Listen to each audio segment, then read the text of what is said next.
जय श्री राम मित्रों, आज की कथा है धूम्राक्ष और वज्रदंष्ट का वध। जब हर्षोन्मत्त बानरों का तुमुल नाश सुनकर रावण को आश्चर्य हुआ और आशंका ने उसे आ घेरा।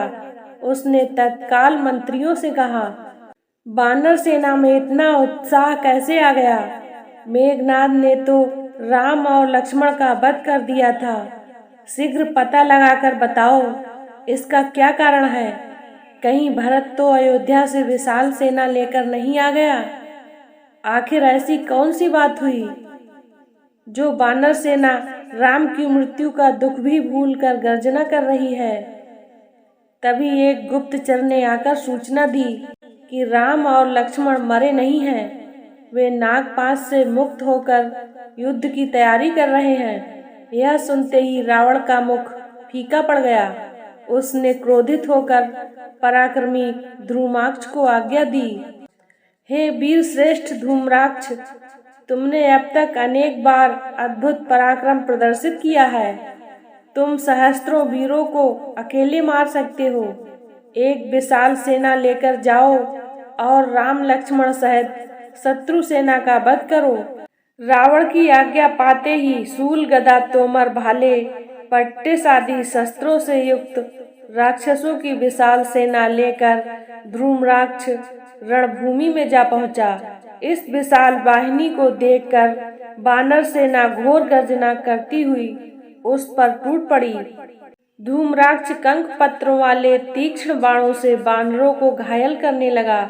बानर सेना भी राक्षसों का बार बचाकर बड़े बड़े शिलाखंडों को लेकर आकाश में उड़कर उन पर फेंकने लगे। आकाश में उद्यत राक्षसी सेना को अपने प्राण बचाने कठिन हो गए। फिर भी राक्षस सेना का एक भाग अपने प्राणों की चिंता न करके बाणों त्रिशूलों आदि से बानरों का लहू बहा रहा था। चारों ओर रक्त की नदियां बहने लगीं। जिधर देखो उधर ही राक्षसों और बानरों के रुंड मुंड दिखाई देते थे। कानों के पर्दों को फाड़ने वाला चित्कार और हाहाकार सुनाई दे रहा था। रणोन्मत्त धूम्राक्ष हताहत वीरों के शरीरों को रौंदता हुआ अपने अग्नि बाणों से बानर सेना को भस्मीभूत कर रहा था। उसके आक्रमण की ताव न झेलकर बानर सेना इधर उधर भागने लगी। अपनी सेना की यह दुर्दशा देखकर हनुमान ने क्रोध से भरकर एक विशाल शिला उखाड़ी और लक्ष्य तानकर धूम्राक्ष की ओर फेंक दी। उस शिला को अपनी ओर आते देखकर फुर्ती से रथ से कूद पड़ा। इस बीच में रथ चूर चूर हो चुका था और घोड़े तथा सारथी मर चुके थे। राक्षस सेनापति को इस प्रकार बचता देख हनुमान का क्रोध और भी भड़क उठा। उन्होंने दांतों नाखूनों से उनके और धूम्राक्ष के बीच में आने वाले राक्षस समुदाय का विनाश करके मार्ग साफ कर दिया। जब उसने हनुमान को भयंकर रूप से अपनी ओर आते देखा तो लोहे के कांटों से भरी हुई गदा उठाकर उनके सिर पर मार दी। हनुमान ने बार बचाकर एक भारी शिला उठाई और आकाश में उड़कर धूम्राक्ष को दे मारी। इससे उसके शरीर की समस्त हड्डियां टूट गईं और वह पृथ्वी पर गिरकर यमलोक से धर गया। उसके मरते ही राक्षस भी भाग गए। रावण ने जब धूम्राक्ष की मृत्यु का समाचार सुना तो वह क्रोध से पागल हो गया। उसके नेत्रों से चिंगारियां निकलने लगीं। उसने वज्रदंष्ट को बुलाकर आज्ञा दी कि राम लक्ष्मण तथा हनुमान सहित बानर सेना का वध करके अपने शौर्य का परिचय दे। वज्रदंष्ट जितना वीर था उससे अधिक मायावी था। वह अपनी भीमकर्मा पराक्रमी सेना लेकर दक्षिण द्वार से चला।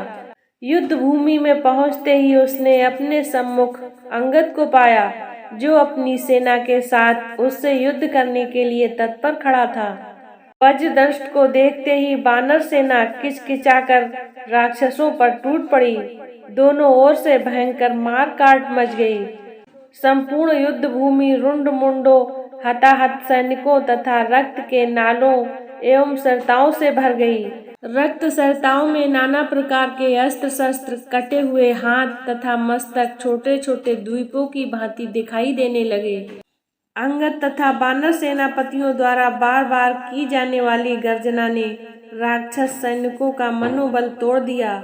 जब उन्हें अपने चारों ओर राक्षसों के कटे हुए अंग दिखाई देने लगे तो वह अपने प्राणों के मोह से रणभूमि से पलायन करने लगे।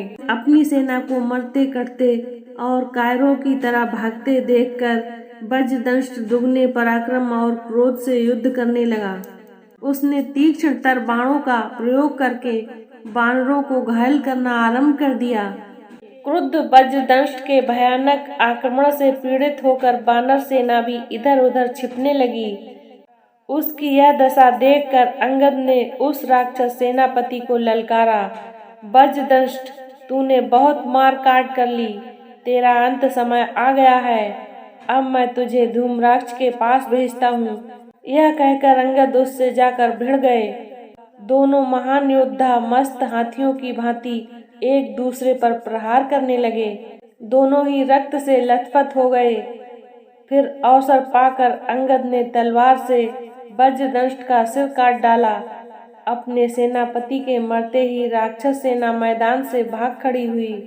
आज की कथा को यहीं पर विराम देते हैं। इससे आगे की कथा है अकम्पन का वध, देखना ना भूलें। इसी तरह की ज्ञानवर्धक कथा कहानियों को सुनने के लिए हमारे चैनल को लाइक, शेयर एंड सब्सक्राइब करें। जय श्री राम।